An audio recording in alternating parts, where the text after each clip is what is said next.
Chers élèves, bonjour. Alors aujourd'hui, on va essayer de poursuivre notre réflexion sur la proposition infinitive, cette réflexion qu'on avait commencée lors du cours précédent.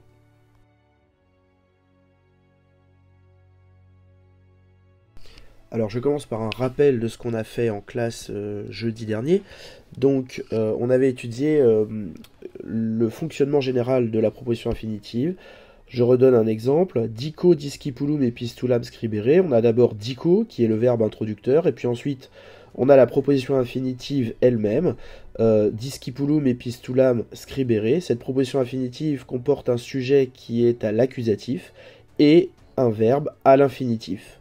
Epistulam est le complément d'objet direct de scribere, à l'accusatif lui aussi, mais c'est normal puisque l'accusatif exprime habituellement le complément d'objet direct du verbe, comme vous le savez.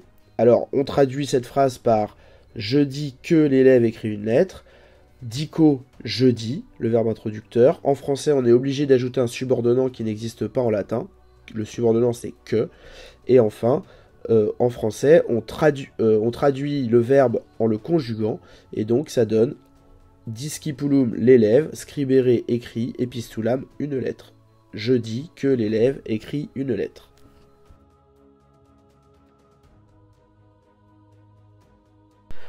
Alors j'introduis maintenant deux nouveautés pour ce cours. La première nouveauté, c'est que en latin, il existe trois temps pour l'infinitif. Donc il existe l'infinitif passé, ça existe aussi en français. Pour le verbe aimer, par exemple, en français, ça fait avoir aimé. Et donc l'infinitif passé en latin se construit avec le radical du perfectum plus ic. Il existe également l'infinitif présent, qui existe également en français, puisqu'en français, pour le verbe aimer, l'infinitif présent, c'est aimer. Et cet infinitif présent, c'est facile, c'est la troisième forme qui vous est présentée dans le dictionnaire après la virgule, et souvent il a une terminaison en RE, par exemple, amarrer.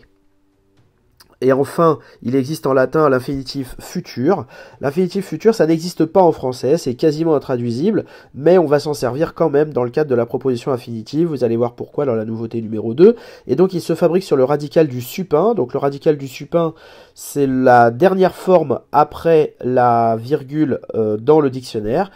Donc la dernière forme, vous enlevez la terminaison en du supin et vous obtenez le radical du supin. Et à ce radical du supin, vous ajoutez la terminaison urus qui se décline, urus a plus ec. Voilà, donc en latin, il existe trois temps pour l'infinitif passé, l'infinitif présent et l'infinitif futur.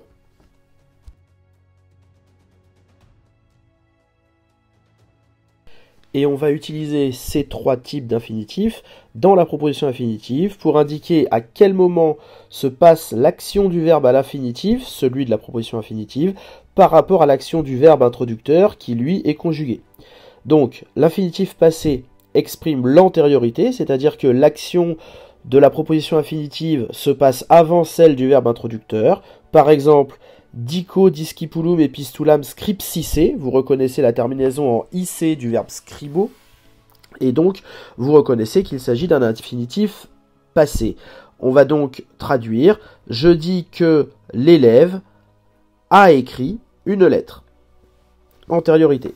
Ensuite, l'infinitif présent, qui exprime, lui, la simultanéité. Quand on utilise l'infinitif présent dans une proposition subordonnée infinitive, c'est que l'action de cette infinitive se passe en même temps que celle du verbe introducteur. Exemple, dico discipulum epistulam scribere. Donc ça, c'est le même exemple que celui du rappel tout à l'heure.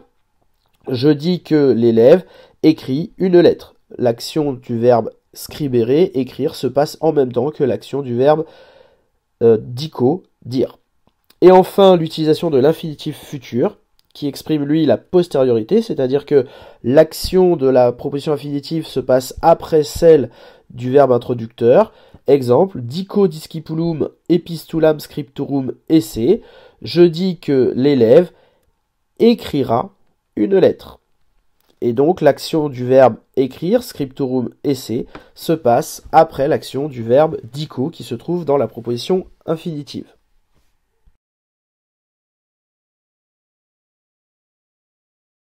Et pour conclure, on a besoin du coup de revenir un petit peu à la concordance des temps en français pour savoir comment traduire les phrases que vous allez rencontrer dans les textes ou les exercices qu'on va vous proposer à propos de la proposition infinitive.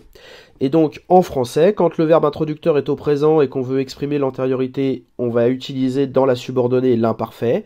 Quand le verbe introducteur est au présent et qu'on veut exprimer la simultanéité, on va utiliser le présent. Quand le verbe introducteur est au présent et qu'on veut exprimer la postériorité, et bien dans la subordonnée, on va utiliser le futur. Quand le verbe introducteur est au passé, donc passé simple, passé composé ou imparfait, et qu'on veut exprimer l'antériorité, dans la proposition subordonnée, on va utiliser le plus que parfait.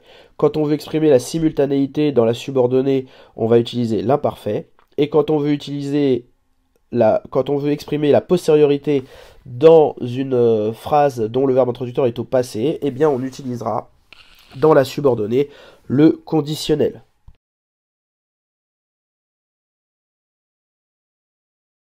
Voilà, j'espère que cette vidéo était compréhensible, c'est la première que je réalise sur ce format. Ce que je vous propose, c'est de la réécouter tranquillement, en prenant votre temps, faites des pauses dans les endroits où c'est intense, où c'est difficile, prenez le temps de bien regarder ce qui se passe sur les écrans, de manière à pouvoir réaliser les exercices qui vont bientôt arriver. À bientôt.